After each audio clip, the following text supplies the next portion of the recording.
എല്ലാ പഞ്ചായത്തിലും നമ്മളെ മുട്ടക്കോഴിക്ക് അപേക്ഷിച്ചവർക്കൊക്കെ മുട്ടക്കോഴി വിതരണം ചെയ്യുന്ന കിട്ടുന്നതൊക്കെ ടൈമാണല്ലോ ഇപ്പോൾ.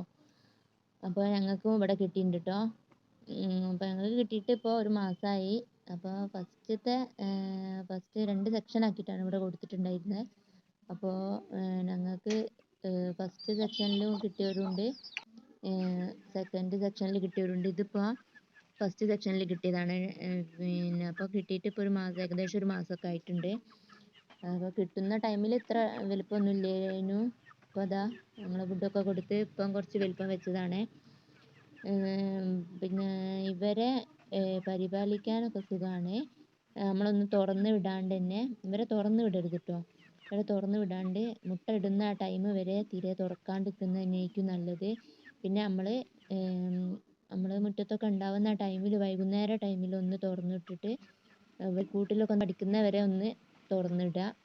അല്ലാന്നുണ്ടെങ്കിൽ ഇവർക്ക് പിന്നെ ഇങ്ങനെ ഉയരങ്ങളിലേക്ക് കയറാനും പിന്നെ പറക്കാനും ഒന്നുള്ള ഒരു കപ്പാസിറ്റി ഇവർക്ക് ഉണ്ടാവില്ലല്ലോ. അപ്പോൾ ഇവർ കൂടുതൽ ആയുസ് ഉണ്ടാവുന്ന കോഴിക്കളാണ് കേട്ടോ. പെട്ടെന്നൊന്നും ചത്തു പോവില്ല. അപ്പോൾ നമുക്ക് കുറേ ആയുസ്സിൽ നമുക്ക് ഇവരെ കിട്ടും. നമ്മളൊന്ന് ശ്രദ്ധിച്ചാൽ മാത്രം മതി. ഇവരെ ഫുഡിൻ്റെ കാര്യത്തിലും പിന്നെ തുറന്നിടുന്ന കാര്യത്തിലും ഒക്കെ ഒന്ന് ശ്രദ്ധിച്ചാൽ കൂടുതൽ കാലം ഇവർ ജീവിക്കുകയും ചെയ്യും. പിന്നെ ആണെങ്കിൽ കുറേ മുട്ടയും കിട്ടും കേട്ടോ. ഫുഡ് കൊടുക്കുന്ന കാര്യത്തിലൊന്ന് ശ്രദ്ധിച്ചാൽ തന്നെ ഇവർക്ക് കുറേ മുട്ട നമുക്ക് കുറേ കാലം കിട്ടും. കൂടുതലും കോഴിത്തീറ്റ തന്നെ കൊടുക്കാൻ ശ്രമിക്കുക. പിന്നെ രോഗങ്ങൾ ഇവർക്ക് വളരെ കുറവാണ്. എന്താണെന്ന് വിചാരിച്ചാൽ അവർക്ക് 3 മാസമായിട്ടാണല്ലോ നമുക്ക് പഞ്ചായത്ത് വരെ തരുന്നത്. ഇതൊക്കെ നാടൻ കോഴിയാണ്. അപ്പോൾ ആ 3 മാസം വരെയുള്ള മരുന്ന് മൊത്തത്തിൽ ഇഞ്ചക്ഷനായിട്ടും ഇവർക്ക് കൊടുക്കുന്നൊക്കെ ഉണ്ട്. അതൊക്കെ കഴിഞ്ഞിട്ടാണ് നമുക്ക് ഇവർ തരുന്നത്. അപ്പോൾ പിന്നെ നമ്മൾ മരുന്നുകളൊന്നും കൊടുക്കേണ്ട ഒരു ആവശ്യമില്ല. നമ്മളൊന്ന് സൂക്ഷിച്ചാൽ മാത്രം മതി. അപ്പോൾ കയ്യിൽ തുറന്നിടാണ്ട് നമ്മൾ ഇവരെ കെയർ ചെയ്ത് കൊണ്ട് നടന്നാൽ ഒരു കുഴപ്പം വരില്ല. പിന്നെ ഇവരെ കൂട് പ്രത്യേകം ശ്രദ്ധിക്കണം. നന്നായിട്ട് നമ്മൾ ഇങ്ങനെ ഇവരെ കാഷ്ടങ്ങളൊക്കെ പെട്ടെന്ന് ഒഴിവാക്കി കൊടുക്കുക.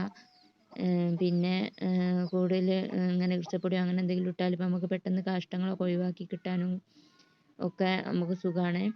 പിന്നെ ഇവരെ ഒരു പരിപാടി ഇതാണ് കേട്ടോ. ഇത് കണ്ടില്ലേ നിങ്ങൾ? ഇവർ മുട്ടയിടുന്ന സ്ഥലമാണ്. ഇവർ മുട്ട കൂട്ടിലല്ല ഇടുക. ഇത് പിന്നെ നമ്മളിങ്ങനെ ഓരിങ്ങനെ ശീലിപ്പിച്ചെടുത്താൽ കുഴപ്പമൊന്നുമില്ല. അപ്പോൾ ശീലിപ്പിക്കാൻ കുറച്ച് ടൈം എടുത്ത് നമ്മൾ ശീലിപ്പിച്ചെടുത്ത്, ഇത് നമുക്ക് കഴിഞ്ഞ പ്രാവശ്യം പഞ്ചായത്തിൽ നിന്ന് കിട്ടിയ കോഴീൻ്റെ അവസ്ഥയാണ് കേട്ടോ ഇത്. അതിലുള്ള ഒരു കോഴി ഇങ്ങനെ ഇനി മുട്ടയിടുക, ഇങ്ങനെ ചമല ഉള്ളിടത്ത് പോയിട്ട് മുട്ട ഇട്ടിട്ട് നമ്മൾ ഇതിൽ ഒരു കോഴി കേട്ടോ. അപ്പോൾ നമ്മൾ ഇതെന്തൊക്കെ മുട്ട ഇടാത്തതെന്ന് വിചാരിച്ച് കുറേ നമ്മൾ നോക്കി. ഒരു ദിവസമാണ് ഇങ്ങനെ കൊക്കിപ്പാറി വരുന്നത് കണ്ടത്. രാത്രി ടൈമിലാണ് കേട്ടോ. നമ്മളിതിനെന്തോ കൊണ്ടുപോയിട്ടുണ്ടാവും വിചാരിച്ച്. അപ്പോൾ ഒരു ദിവസം രാത്രി 10 മണിയായപ്പോൾ ഇത് കൊക്കി പാറുന്നത് കേട്ടപ്പോൾ നമ്മൾ പോയി നോക്കിയപ്പോൾ ഇത് മുട്ടയിട്ടിട്ട് കൊക്കി പാറി വരുന്നതാണ്. അപ്പോൾ ഇവരൊരു സ്വഭാവമാണിത്. മാനേഴ്സ് ഉണ്ടാവില്ല, നാടൻ കോഴിക്കൾമാതിരി മാനേഴ്സ് ഉണ്ടാവില്ലല്ലോ. അപ്പോൾ നമ്മളൊന്ന് ശീലിപ്പിച്ചെടുത്താൽ കുഴപ്പമൊന്നുമില്ല കേട്ടോ.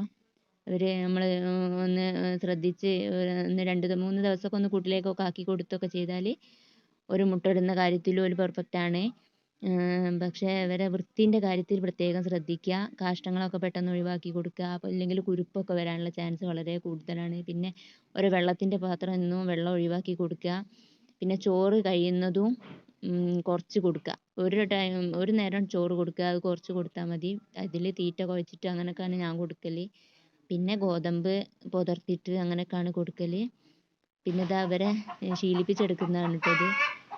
പിന്നെ നമ്മൾ ചമലയിലൊന്നും പോയി മുട്ടയിടാൻ സമ്മതിക്കാതെ പിന്നെ കൂട്ടിലേക്ക് തെളിച്ചു കൊടുക്കുമ്പോൾ ഒരു പ്രാവിൻ്റെ കൂട്ടിൽ പോയിട്ട് മുട്ടയിടുന്നതാണ് ഇത്. പ്രാവിൻ്റെ കൂട്ടിലായാലും വേണ്ടില്ല, ഇങ്ങനെ കൂട്ടിൽ മുട്ടയിട്ട് കിട്ടിയാൽ നമുക്ക് കാക്കൻ്റെ കയ്യിൽ നിന്നൊക്കെ കാക്ക ഒന്നും കൊത്തിക്കൊണ്ടുപോകാതൊക്കെ നമുക്ക് കിട്ടും. അപ്പോൾ അങ്ങനെ ഇവർ ശീലമായി വരും, കുഴപ്പമൊന്നുമില്ല. ഇവരാണ് ഏറ്റവും കൂടുതൽ നാടൻ കോഴിനേക്കാളും കൂടുതൽ എനിക്ക് തോന്നുന്നത് അസുഖങ്ങൾ ഉണ്ടാവില്ല. പിന്നെ നായൻ്റെ കയ്യിൽ നിന്ന് രക്ഷപ്പെടാനാണ് പണി, നായൻ്റെയും കീരിൻ്റെയും ഒക്കെ. അപ്പോൾ അതിനായിട്ട് നമ്മൾ തുറന്നിടാണ്ട് നമ്മൾ ശ്രദ്ധിച്ച് കൊണ്ടുനടന്നാൽ മാത്രം മതി. പിന്നെ അവരെ വെള്ളത്തിൻ്റെ പാത്രവും ഭക്ഷണത്തിൻ്റെ പാത്രമൊക്കെ ഒന്ന് നന്നായിട്ട് കഴുകി കൊടുക്കുക ഇടയ്ക്കിടയ്ക്ക്. പിന്നെ വൃത്തിയില്ലാത്ത ഭക്ഷണം കൊടുക്കാണ്ടിരിക്കുക, അങ്ങനെ അഴുകിയ ഭക്ഷണങ്ങളൊന്നും കൊടുക്കാണ്ടിരിക്കുക.